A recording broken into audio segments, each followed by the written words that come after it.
হঠাৎ করে যেহেতু বোনের মাসকে ঈদের পরে বিয়ে হয়ে গেল আমার বড় বোনের, সেই উপলক্ষে মনে করেন যে তাড়াহুড়া করে বোনের অনুষ্ঠান করে বিয়ে দেওয়া হয়েছিল। ছেলেদেরও বেশি একটা সময় ছিল না হাতে, আর আমার বোনেরও আমাদের হাতেও বেশি একটা সময় তারা দেয়নি। হঠাৎ করে বিয়ে হয়ে গেছে, এই জন্য মনে করেন যে আনন্দ ফুর্তি বেশি একটা করতে পারিনি, শুধু একদিনের জন্য আসে 2 দিন থেকে চলে গেছিলাম। তাই ভাবলাম যে এবারে এসে সবাই মিলে আনন্দ করে, পরিবার মিলে সবাই মিলে একটু খাওয়া দাওয়ার আয়োজন করা হোক। এই জন্য মনে করেন যে আমরা কালকে নানি বাড়িতে মানে ঈদের মানে কুরবানি ঈদের পরে নানির বাড়িতে আসছিলাম, যে আমরা হচ্ছে নানির বাসায় সবাই মিলে আমার নানিদেরকে নিয়ে একসাথে সময় কাটিয়ে রান্নাবান্না করে একসাথে খাইতে চাই। এই জন্য মনে করেন যে আমার হাতে ওই রোস্টের দায়িত্বটা দিছিল, আমি রোস্ট রান্না করব, সব কিছু আমারই হাতের দায়িত্ব ছিল।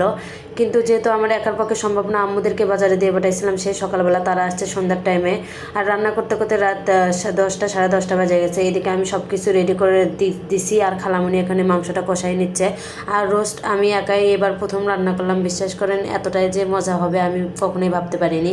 সবাই বলতেছিল যে রোস্টটা অনেক বেশি মজা হয়েছে, আর আমি কিন্তু জীবনের প্রথম এভাবে এতজন মানুষের জন্য এই 20-30টার মতো রোস্ট রান্না করলাম, এই নিজের হাতে প্রথম।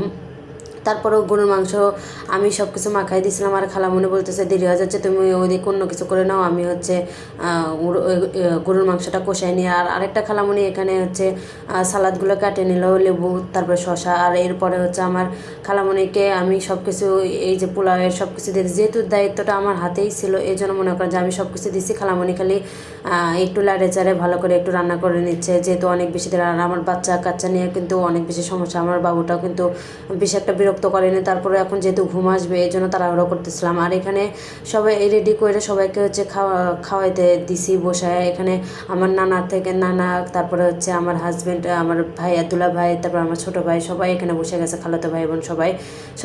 এই আনন্দের মুহূর্তগুলো কিন্তু একদমই ভোলা সম্ভব না। আর এটা হচ্ছে পরের দিনের ভিডিও। আর পরের দিন সকালবেলা উঠে দেখে এই ছোটো ছোটো হাঁসগুলো হচ্ছে পুকুরের দিকে যাইতেছিল।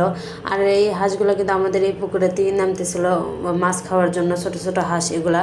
আর হাঁসগুলো দেখতে অনেক বেশি সুন্দর লাগছিল। আর আমাদের পুকুরের পাশে এই ছোটো পুকুরটা কিন্তু অনেক বেশি সুন্দর, এখানে সবসময় শাপলা ফুল ফুটে থাকে। আর এখানে ছোটো ছোটো যে সুপারির গাছগুলো দেখতেছেন, এগুলোর জন্যই কিন্তু এই পুকুরটা অনেক বেশি সুন্দর লাগে। শাপলাপুর আর পুকুর মিলে একবারে, গাছগুলো মিলে একবারে জাস্ট অসাধারণ। আর আমাদের পুকুরে পানি বেশি থাকার কারণে কিন্তু সকালবেলা উঠে দেখি যে মাছ উপরে হচ্ছে খাইতেছে। কিন্তু কালকে আমার হাজব্যান্ডরা এত বেশি হচ্ছে মাছ ধরার চেষ্টা করলো, কিন্তু তারা একটা মাছও ধরতে পারেনি, বড় মাছ শুধু একটা ধরতে পারছে। যেহেতু অনেক বেশি পানি, এই জন্য মনে করেন যে সকালবেলা করে এই মাছ নাকি দেখা যায়, পরে আর দেখা যায় না। আর এরপরে আমার খালামণি বলতেছিল আজকে যেহেতু আমরা চলে যাবো, কালকে খাওয়া দাওয়া করে, মানে কালকে আসছি খাওয়া দাওয়া করছি, আর আজকে আমাদের চলে যাওয়ার কথা পরের দিন সকালবেলা, যেহেতু আমার দুলাভাইয়ের টাইম নাই, সে ঢাকায় চলে যাবে। তাই খালামণি বলতেছিল নারিকেল দিয়ে একটু পিঠা বানিয়ে দিয়ে খাওয়া দাওয়া, তারপরে যাইতে দিতে চাইতেছিল না। তারপরেও ওই দিন খালামুনি আমাদেরকে জোর করে রাখছিল, যেহেতু সকালবেলা আরেক মামার বাসায় আমাদের দাওয়াত ছিল, মানে আমার নিজের মামার বাসায় এবার আমরা দাওয়াত খাইতে যাইতেছি। আর ওইটা ছিল আমার আম্মুর নানির বাড়ি, মানে আমার আম্মুর মায়ের বাড়িতে আমরা সেদিন সবাই মিলে আয়োজন করছিলাম, খাওয়া দাওয়ার আয়োজন।